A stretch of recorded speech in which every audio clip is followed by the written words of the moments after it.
Básicamente hoy vemos como en aquel 1810 y en aquella conformación de la pequeña identidad argentina en su momento, la casta política hoy es la nueva oligarquía porteña que era en su momento. Es decir, una oligarquía unitaria que acapara recursos, que acapara diversos mecanismos para controlar la riqueza, acapara las divisas de los argentinos. Es decir, la misma casta que estaba ubicada en los puertos, con esta visión centralista que tiene que ver con un entramado de flujo de dinero mafioso. Y obviamente que tiene que ver también con el comercio internacional. Es decir, vemos una casta política que se ha enquistado con proveedores, con estructuras propias de traslado, de logística, de todo lo que hace a que la economía esté condicionada, que no pueda existir una potente burguesía industrial, una potente burguesía nacional argentina que no pueda sino pasar por las manos de este entramado para tener alguna prebenda, porque si no, no sube nadie. Es decir, vemos lo que le pasa a las pymes, por ejemplo, al día de hoy, en la cual para mantenerse como pymes tiene que pagar impuestos interminables, regulaciones de todo tipo que las ahogan y no les permiten proyectarse, aunque sea para contratar más empleados. Ya no hablemos de ser grandes, sino de directamente poder contratar más gente. Es decir, es una casta política que termina disparando el pie de los argentinos para que no podamos generar empleo. Bueno, también a esto se le agregan factores que tienen que ver con la cuestión cultural, ¿no?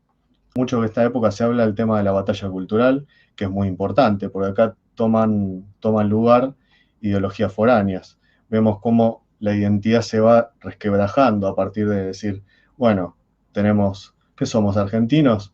No, somos no binarios, somos feministas, o somos ecologistas, o somos indígenas.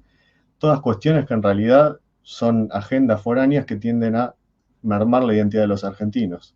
No porque no existan minorías y no porque no se las tenga que integrar, al contrario, pero se las integra a partir de objetivos, se las integra a partir de un proyecto de nación.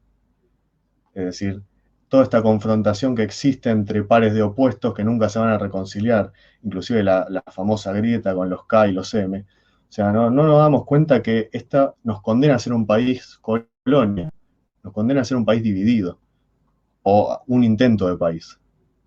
Es decir, preocupando más por negar al otro que como aceptarse a uno como parte de un todo, que es la Argentina. Y en ambos casos volvemos a la irrelevancia geopolítica, es decir, nos comen de cualquier lado, ya no importa si son los chinos, si son los estadounidenses, si son los rusos, si son los organismos globalistas, ya es como que está la mesa servida y ellos se sirven a su voluntad y en todo caso se van pactando entre ellos a ver quién se queda con una parte de la Argentina. Es decir, tenemos un partido único, ¿no? Que como decimos varias veces es la socialdemocracia, que ya demostró que la falsa grieta no existe. Es decir, a Alberto le terminaron votando los superpoderes, le convalidaron que siga pisoteando la Constitución Nacional y las garantías. O sea, estamos casi en un estado de guerra psicológica constantemente, en el cual cuídate cuando salís, fíjate que tengas el permiso, es decir, hay como un ambiente de guerra psicológica que causa una especie de esquizofrenia social. Es decir, y sumado a eso, cada vez avanzando más el pensamiento único, es decir, no se admite el sano disenso. El sano disenso que en realidad debería ser a la democracia, debería ser a la política discutir los proyectos, porque si no, no vamos a poner nunca de acuerdo en qué queremos ser si siquiera estamos dispuestos a aceptar que el otro piense distinto. O sea, estamos en un ámbito donde se nos está criando para que nos parezca intolerable lo que supuestamente tendría que ser la tolerancia, ¿no? La tolerancia que tanto se promueve desde los medios, nos parece intolerable que el otro piense distinto. Y bueno, y si no, y si piensa distinto, entonces no, bueno, que lo piense en su casa. Hay cosas que no se politizan, te dicen. No, hay ciertas cosas que no se puede politizar tal cosa. Todo es política. Eso es lo que no se entiende. Ese pensamiento único no nos permite decir qué futuro queremos y hay que discutir para pensar qué futuro queremos. No nos permite darle valor, por lo tanto, al Estado-Nación, que es la única herramienta que nos puede representar en nuestros intereses nacionales y que puede hacer converger los distintos intereses nacionales particulares hacia un mismo destino.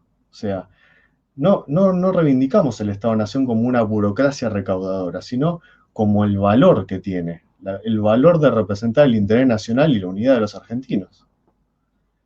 no nos permite, por ejemplo, pensar un proyecto nacional tampoco, porque si no tenemos en claro que debemos arribar a la unidad nacional a partir de unificar los intereses divergentes, no podemos pensar en un proyecto de nación.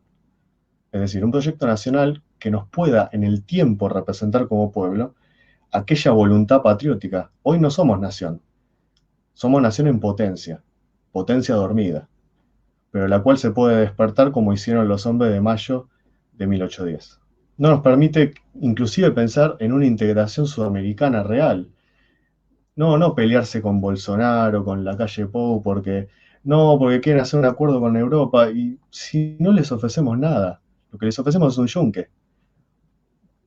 Es decir, queremos que ellos se integren a nosotros, tenemos que generar las condiciones. Como habíamos dicho, la economía no es un fin para nosotros. Los nacionalistas defendemos la política por encima de la economía. Pero al mismo tiempo reconocemos que la economía es una palanca indispensable para generar esas condiciones para que la región se integre. Y en esto Brasil es un socio clave, no se lo puede dejar ir, como hace el gobierno. No se puede dejar ir un socio clave que termina haciendo un pacto quizá con otras potencias en vez de integrarse a nosotros y que después puede terminar siendo incluso pernicioso para la región o para el mismo Brasil. Porque Brasil, si bien es la economía más pujante de la región, no tiene la capacidad de imponerse ante los gigantes del mundo. Sí, es el más grande de la región, pero no lo suficiente para imponerse. Entonces Brasil también nos puede ver como un socio clave si le mostramos, si damos el ejemplo, no si pataleamos cuando decimos, la calle Pou no nos entiende. Y no, la verdad que no. Porque como político priorizar la ideología, Alberto Fernández. ¿Cómo nos van a entender? Entonces, es bueno pensar que si queremos ser una influencia regional, queremos que Argentina sea el centro de gravedad de la región, junto con Brasil, bueno, tenemos que generar los incentivos para que se quieran integrar. Si algo nos tenemos que llevar de este día, más allá de las obvias diferencias que hay entre el siglo XIX y el siglo XXI, es que tenemos la misma incertidumbre respecto a una dirigencia que hace tiempo no nos representa. Entonces llegó la hora, como pueblo argentino, de que dejemos de ser una masa de conformistas que vota el mal menor y empecemos a exigir proyectos, que se presenten objetivos mensurables, medibles, que si un candidato no quiere presentar un proyecto nacional, no lo votemos. En lo posible, ni dejemos que se postule. Cuando barramos ese conformismo de votar al mal menor para sacar al peor, bueno, ahí es cuando realmente vamos a pensar nuevamente en ser grandes. Ahí es cuando el pueblo va a exigir saber de qué se trata.